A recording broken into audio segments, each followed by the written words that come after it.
আসসালামু আলাইকুম। আজকে চায়না সবজি রান্না করব আর কিছু কথা বলবো আপনাদের সাথে।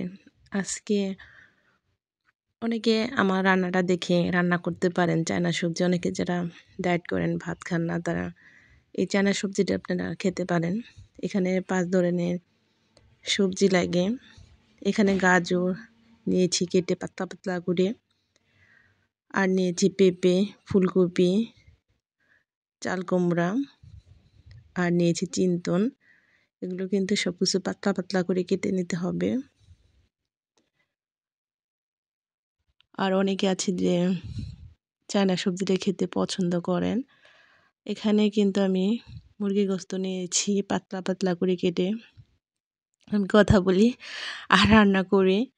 আপনারা দেখেন, দেখে শিখতে পারবেন ইনশাল্লাহ। আশা করেছি বুঝেছেন, আর বোঝাতে হবে না।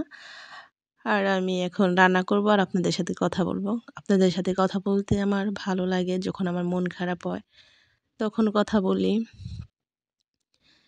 আর চায়না সবজি রান্নার আগে কিন্তু গরম পানির মধ্যে ফুটিয়ে নিতে হবে। আজকে বড় আমার মার কথা বেশি মনে পড়ছে। এই শীতের মধ্যে কিন্তু আমার মা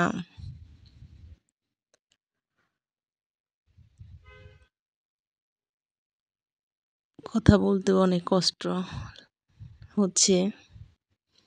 মার কথা মনে পড়লে আসলে চোখের পানি ধরে রাখতে পারি না। আমি যখন বাড়িতে যেতাম, যখন ঘুমাতাম শীতের মধ্যে, কিন্তু সকালে উঠতে ইচ্ছা করতো না। আমার বড় বোনে যখন যেত, সবাই আমরা একাত্র হতাম, তখন কিন্তু আমার বড় বোন আমাকে যখন ডাক দিত, তখন আমার মা বলতো, ওকে ডাক দিস না, ঘুমাইছে।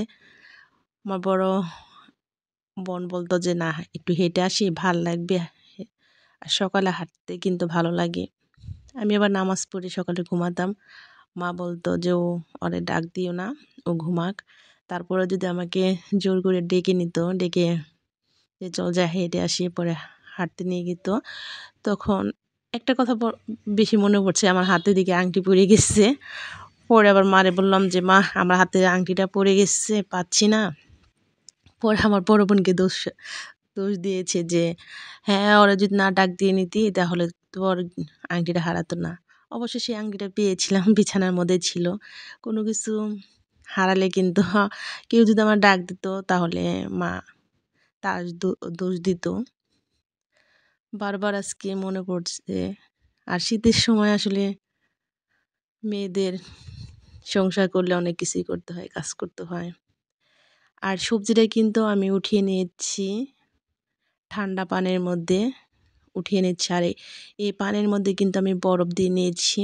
বরফের মধ্যে কিন্তু এই সবজিটা নামাতে হবে। আর দেখবেন যখন আপনারা সরাসরি যদি ঢেলে দেন, তাহলে কিন্তু সবজির কালারটা নষ্ট হয়ে যাবে। দেখেন, আমার সবজির কালারটা কিন্তু নষ্ট হয় না, অনেক সুন্দর কালার দেখা যাচ্ছে। তারপরে আমার আমার যদি কোনো কিছু হারায়, তাহলে যে আমাকে ডেকে নিব তার দোষ দিয়ে দেবো। ওকে যদি সুমারে যদি না ডাকতি, তাহলে কি ওর জিনিস হারাতো না। তার জন্য আমার বড় বোন সবসময় আবার আমি যখন ঘুমিয়ে থাকতাম, সহজ আমাকে ডাক দিত না, যে কোনো কিছু হারালে আবার আমার দোষ হবো। আর সুমার কিছু হইলে পারা মা আমার দোষ দিব। মা আসলে আমি যখন বাড়িতে যেতাম, তখন আমি আবার কারোর সাথে বেশি মিশতে অতটা পছন্দ করি না, কারোর সাথে কথা বলতে অতটা পছন্দ করি না। আর বাড়িতে গেলে মার কাছে সবসময় থাকতাম। আরও আমাকে যদি কেউ ডেকে নিত, তাহলে মা পছন্দ করতো না, যে না, ও বাড়িতে এসেছে, ও শান্তি আলে একটু ঘুমাক, আরও শান্তিভাবে একটু থাকুক, কেউ আর ডিস্টার্ব করবে না। আর আমার যদি কোনো বোনে ডেকে নিয়ে হাঁটতো, তাহলে আমার মা একটু মন খারাপ করতো। আর আমি যদি ঘুমাতাম, আমাদের বাড়িতে বলতো যে ঘুমাক, ওকে কেউ ডিস্টার্ব করবি না। বারবার আসলে মার কথা মনে পড়ছে, এরকম ভাবে তার কেউ এখন মায়া করবে না। আর এখানে কিন্তু আমি রান্নার তেল দিয়েছি, আর সামান্য পরিমাণ পেঁয়াজি কুচি দিয়েছি, দিয়ে একটু নেড়ে দিচ্ছি। আর এই চায়না সবজিটা রান্না করতে কিন্তু অনেক সহজ। এই চায়না সবজিটা কিন্তু আপনারা চোখের পলকে রান্না করতে পারবেন।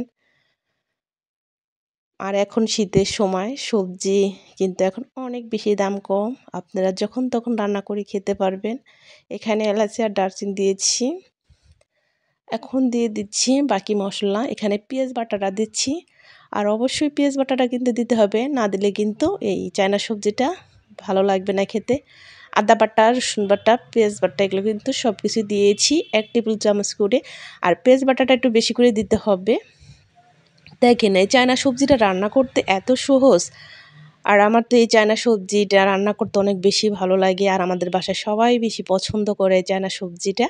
আর আমার হাতে যেই এই চায়না সবজিটা খেয়েছে অবশ্যই সেই কিন্তু বলেছি না অনেক মজা হয়েছে, ভালো হয়েছে। এখন কিন্তু এখানে আমি মুরগির গোশতটা ঢেলে দিয়েছি, এই মশলার মধ্যে দিয়ে কিন্তু একটু নেড়ে নিয়েছি।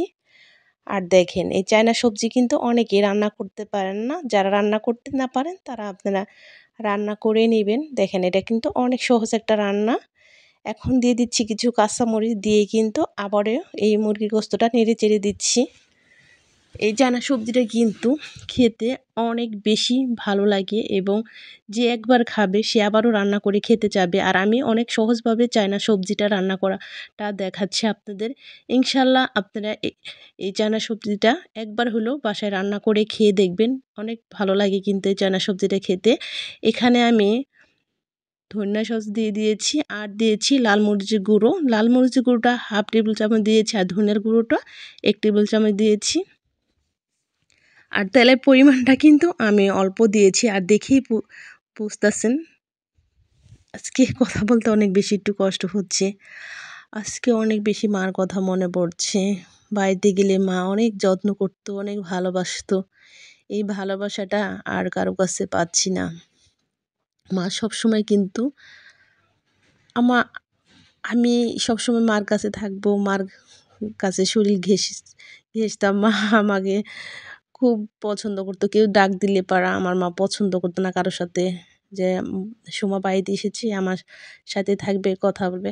এখন কিন্তু এখানে সামান্য পরিমাণ লবণ দেওয়ার পরে কিন্তু মশলা কষানো হওয়ার পরে কিন্তু আমি এখন এই সবজিটা দিয়ে দিয়েছি। দেখেন কালারটা কতটা সুন্দর হয়েছে, কালার দেখেই মন করছেন যে আশা করি যে খেতে কতটা ভালো লাগবে এই সবজি। চায়না সবজিটা আপনারা দেখে কিন্তু আশা করি রান্না করবেন। এই সবজিটা যদি একবার, এই সবজিটা কিন্তু পোলাওর সাথে খেতে বেশি ভালো লাগবে। আপনাদের আর কোনো কিছু ভালো লাগবে না যখন আপনারা এই চায়না সবজিটা রান্না করে খাবেন, তখন আপনাদের কোনো সবজি খেতে কিন্তু ভালো লাগবে না। আর আমি তো এই চায়না সবজিটা যখন রান্না করি আমি অনেক কিন্তু খাই, আর আমার বাসায় সবাই বেশি পছন্দ করে এই চায়না সবজিটা। আমার কাছেও খেতে অনেক বেশি ভালো লাগে। আর যারা ডায়েট করবেন তারা বেশি বেশি করে রান্না করে খাবেন। দেখেন এখানে কিন্তু এখন আমি গাভীর দুধ দিয়ে দিচ্ছি। এখানে দুধ দিতে হবে, দুধ দিলে পারা কিন্তু এটা খেতে আরও বেশি টেস্ট লাগবে। আর মা কখনো যখন মার কাছে যে ঘুমাতাম তখন কেউ ডাক দিলে পারা তাদের সাথে মা রাগ করতো যে হ্যাঁ আমার মেয়েটা ঘুমাইছে, সুমা ঘুমাইছে, থাক ঘুমিয়ে থাকো, ওকে ডাক দিয়ে ডিস্টার্ব করবি না। এখানে কিন্তু চিনিও দিতে হবে, এই চায়না সবজির মধ্যে কিন্তু চিনি না দিলে খেতে ভালো লাগবে না। কেউ যদি আমাকে ডাকতো তাহলে মা একটু রাগ করতো যে না সোমা ঘুমাইছে, ও একটু রেস্ট নিচ্ছে, বাসায় তো অনেক কাজ করে। আসলে আমার কাজ করতে এত ভালো লাগে যে বাসায় কিন্তু আমি অনেক কাজ করি, আমার কাজ না করলে আমার ভালো লাগে না। আমি কাজের উপরে থাকতে চাই। আমি যখন আমার মার কাছে যেতাম তখন কিন্তু আমি কাজ, আমার তখন শরীর এত অলস হয়ে যেত, এত শরীর দুর্বল হয়ে যেত, মনে হয় যে আমি আর বিছানা থেকে উঠতে পারবো না, এত শরীর ক্লান্ত হয়ে যেত। তখন আমার মা বুঝতো, আর কেউ বুঝুক আর না বুঝুক আমার মা বুঝতো যে না থাক, আমার মেয়েটার শরীরটা বেশি ভালো না, ক্লান্ত হয়ে দিচ্ছে, থাকুক ঘুমায়। আর এই যে দেখেন সর্বশেষে কিন্তু আমি এখানে কিছু কাঁচামরিচ দিচ্ছি আর ঘি দিয়ে দিচ্ছি। ঘিটা দিলে কিন্তু সুন্দর একটা ঘ্রাণ বের হয়, এই ঘ্রাণটা কিন্তু অনেক ভালো লাগে। আর যারা ঘি খেতে পছন্দ করেন না তারা কিন্তু ঘি দিবেন না। আবারও কিন্তু আমি এখানে দুধ দিয়ে দিচ্ছি, গাভীর দুধ। আর যেহেতু গ্রাম থেকে অনেক দুধ আনা হচ্ছে, আর এক পাশে কিন্তু আমার 10 কেজির মতন দুধ জাল দিচ্ছি, আর এই চায়না সবজিটা রান্না করছি। রান্না কিন্তু প্রায় শেষের দিকে।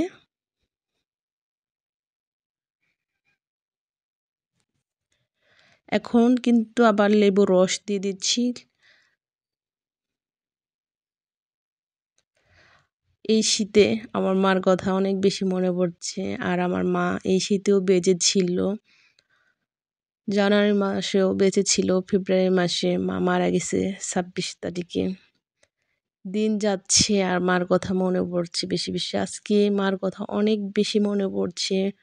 মনে হচ্ছে যে মার বিছানা যাই ঘুমাই, মার কাছে মার বুকে যাই ঘুমাই, মাকে একটু ডাকি মা মা বলে।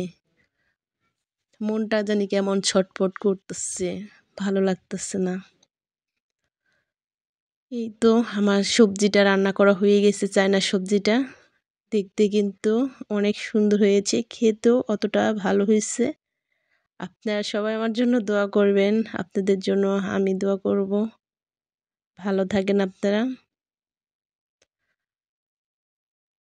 আল্লাহ হাফেজ।